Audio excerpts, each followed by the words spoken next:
You're listening to Talkline with Zev Brenner, America's premier Jewish broadcast on the air since 1981. And now, here's your host. Welcome back to the program. I'm Zev Brenner. United Nations General Assembly established a program in 2005 entitled the United Nations Outreach Program.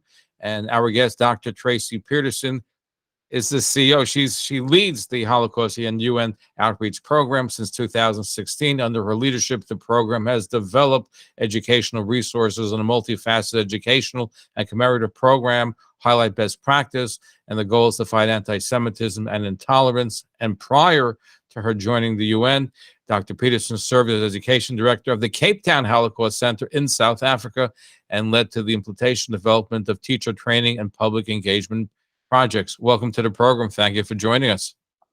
It's my absolute pleasure. Thank you for having me, Zev. Thank you. I would assume that a lot of people listening to us are not aware that the United Nations has an outreach program relating to the Holocaust. How did it get developed, and tell us more about it? So Zev, in 2005, the United Nations General Assembly, the member states, requested that, first of all, the 27th of January be designated as the International Day of Commemoration in memory of the victims of the Holocaust.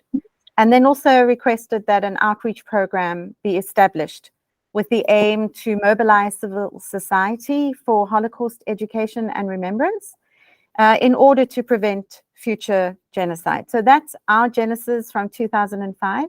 We have a special status in that we are a mandated program. So our job is to try and carry out the request of the member states. So I think the fact that, the nations of the world came together and said, number one, we want the memory, Holocaust education and Holocaust remembrance to be marked on an international calendar. It needs to be given that status. And then secondly, to say we want to do more than just have it on the day. We want there to be an education program that will work towards, in a way, trying to get people to know more about the history and trying to get everybody to understand that it matters. It matters now as much as it mattered yesterday or the day before. So that's really the and so in those, what we've been 15 years now, my maths is terrible. We work, we've been supported by leading Holocaust education institutions. We work closely with civil society organizations. We really, what we do is we provide a space to draw attention to institutions that are doing really good work. We amplify the good work. We try to think of ourselves as bringing together and strengthening the network that exists that's involved with Holocaust education and remembrance. I mean, on a practical level, are you reaching out to schools in various countries? Are you teaching about the Holocaust? Okay, so let's going on. Exactly. Let's talk Douglas here. So we work very closely with our information centers that are around the world, the United Nations information centers, and our officers there are tasked with really trying to get people to know what the United Nations does, and so they, of course, are invaluable because they know the local context. They know who the local players are. They have good relationships with ministries of education, with NGOs that work with the education departments. And so they are able to understand what content will context. So we prepare education resources for them. We give them seed money, so we support them, it's limited seed money, but so that they can carry out Holocaust education work there. So let me give you a quick example, Zev, of how amazing this is. So we have wonderful colleagues in Zambia, for example, and the one colleague of his own accord, on his own initiative, organized a tour of the schools in Lusaka using one of the exhibitions that we had developed together with, I think the one that I'm thinking of was with the United States Holocaust Memorial Museum. We worked with them. We developed a poster size, in other words, a portable exhibition.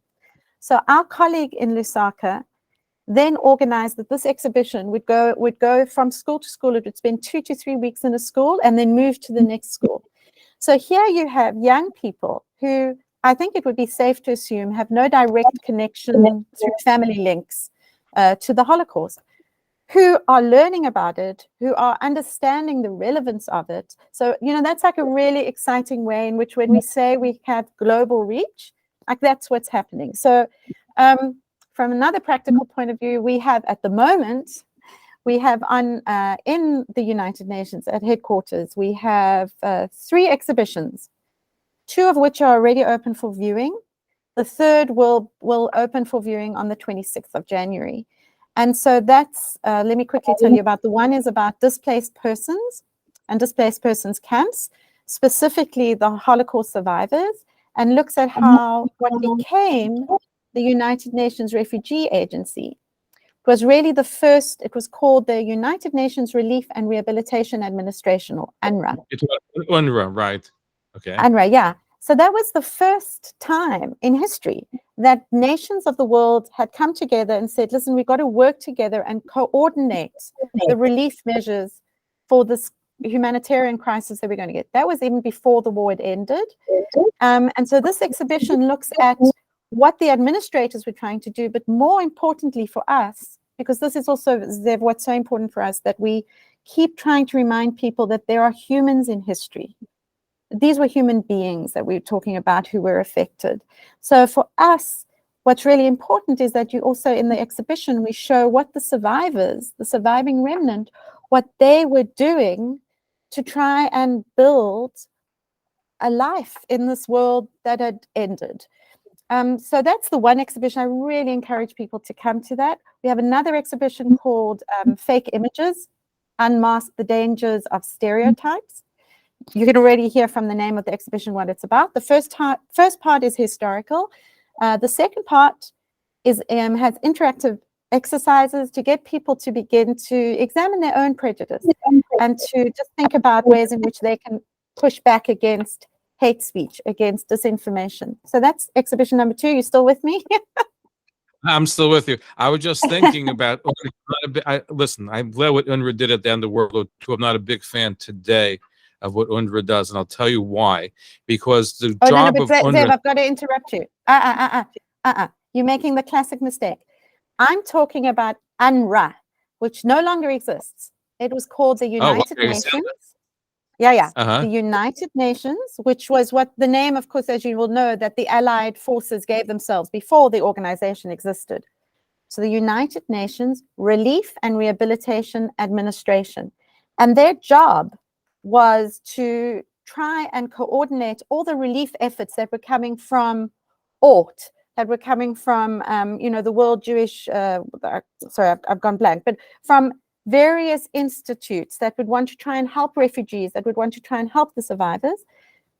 UNRWA, so that's UNRRA, the Relief and Rehabilitation Administration, they coordinated these efforts, and their job was to try and help people recover and then to repatriate people. And of course, as the war ended and as the survivors and refugees began to arrive at these camps set up to help them, it became very clear that for many people, going home wasn't an option. And so the exhibition also explores, like, what did that mean? For survivors who the most basic instinct was, let us go home. For many who went home, if they were strong enough to travel, were met, as we know, with antisemitism, or found that the home that they had thought of no longer existed. And so there were ways of refugees coming back. Exactly. So that's UNRWA. So we have nothing to do with what you were wanting to talk about.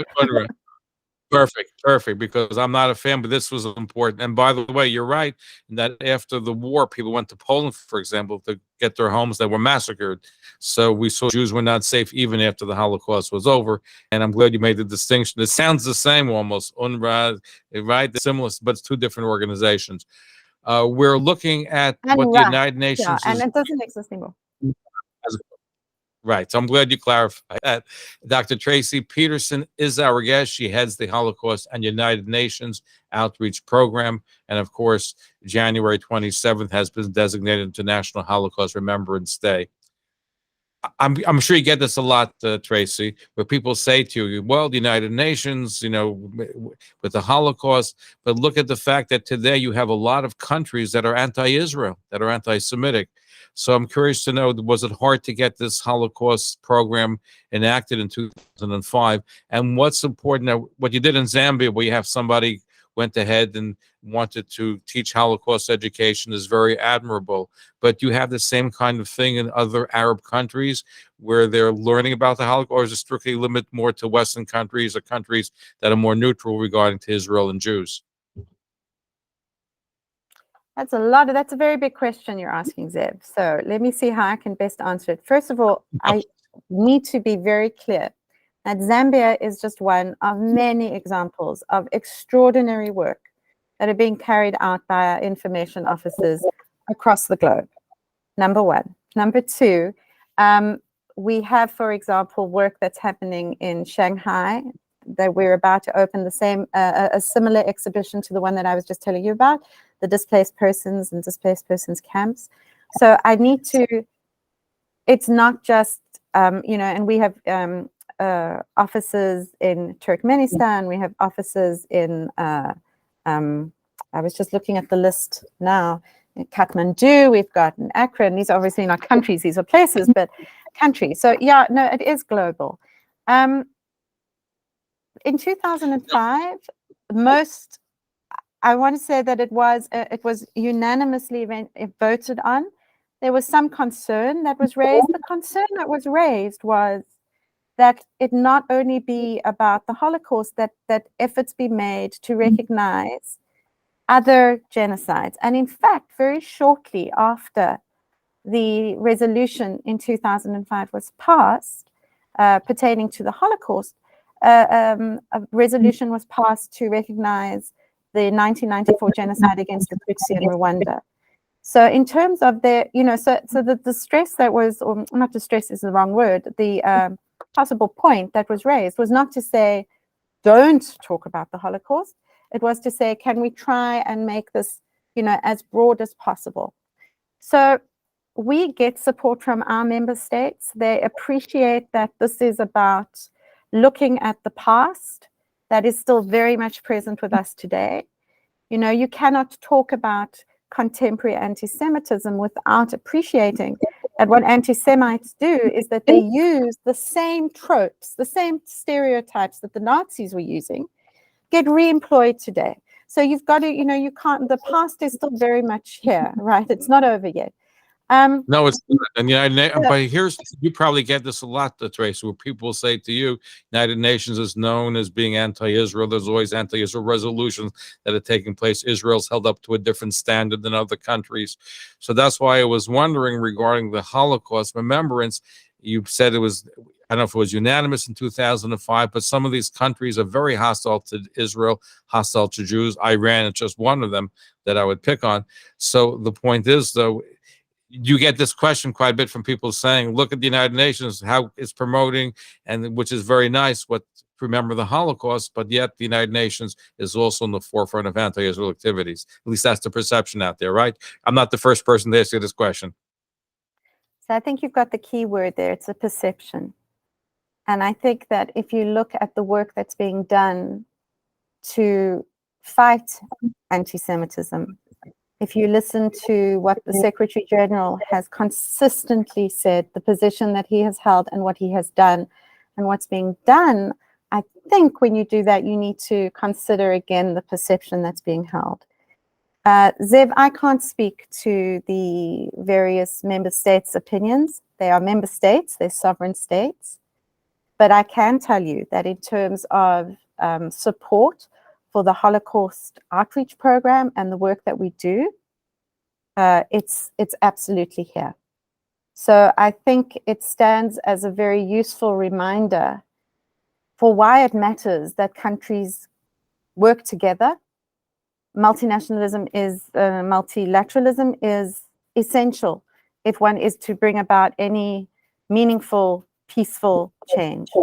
So I think that's what the program does. We are here to tell people about what happened, not because no history is exactly the same, right? Everything changes, but there are certain themes, if you like, or there are certain strands that are worth learning about because they can stand as warnings now. Why it's important, for example, that there be a free press. Why it's important, for example, that people who are vulnerable have protection. Why it is important that you have an independent judiciary. There's so many reasons like that are still as critically important today to protect. Why democracy, as flawed a system as it is, matters, because we see the amount, the scale of injustice that will take place in a country that is not a democracy. And here we are in 2023. We're thinking about 1933. We're thinking about the end of the Weimar government, which was flawed, absolutely, but it had, Zev, as we well know, the most progressive constitution. What happened when that democracy collapsed? We know. So if you want to stop the house from burning down, you need to be engaging right from the minute there's smoke. And I think that learning about the Holocaust can show what happens when it's not just about individual action. I'm sorry. It's not just about individual action. It's not just about individuals working together. It has to be on like a governmental level, on an institutional level. So that's me. So sorry, Zev, you got me talking and I'm not going to stop, but let me hear. No, listen, you're doing important work. Don't get me wrong. But I remember going to one of the events on January 27th. This is before COVID, with Ambassador Danny Danon, was the Israeli ambassador to the UN. So I was his guest. I went. And what he told me at the time was that mostly you have, the Arab countries don't really come to the Holocaust commemoration. You have Israel's friends coming. So that's the question I have. And I think it's important, but you have countries that are inimical to Israel. And your division is wonderful. I'm glad that the United Nations does it, and I think it's important. On the other hand, the United Nations is always picking on Israel and trying to bring up war crimes, bring up the Holocaust against Israel. So you have these two factions within the United Nations. So I'm glad about the Holocaust. I just wish it would transmit to the other end as far as not picking on Israel so much. But my question to you is I'm curious, is how much is allocated by the United Nations to your preservation for the Holocaust? How much money is allocated? How does it work? Do all member states participate in this particular fund? Right, so we're part of the regular budget. So when the member states make all their contributions, we are a line item. To your question, how do they participate? It's very important for us to give support to our member states in their endeavors for Holocaust commemoration and remembrance. And so we work collaboratively with member states that might, for example, be involved in a Holocaust remembrance project. We enable member states to contribute. Say, for example, we have an exhibition that was put together in a particular member state. We make sure that member state, is involved when we bring the exhibition here, that they are involved in the reception, that they're involved in, bringing people to the exhibition. So that's in ways in which we facilitate and try and support the member states. Do you have any exhibitions in Arab countries, for example? It's a very delicate situation. The one working with our partners, and it's a delicate situation everywhere. I think when one learns about a history such as the Holocaust, it evokes feelings of pain and suffering. And so you're already dealing with people in a very highly emotional space. So one has to tread very carefully. Having said that, this is where working with our partners is really useful. As I said, our information officers will be able to read the situation better than we are. With one of our institutional partners, we have done some work with one of their exhibitions, which was about propaganda, the danger of propaganda.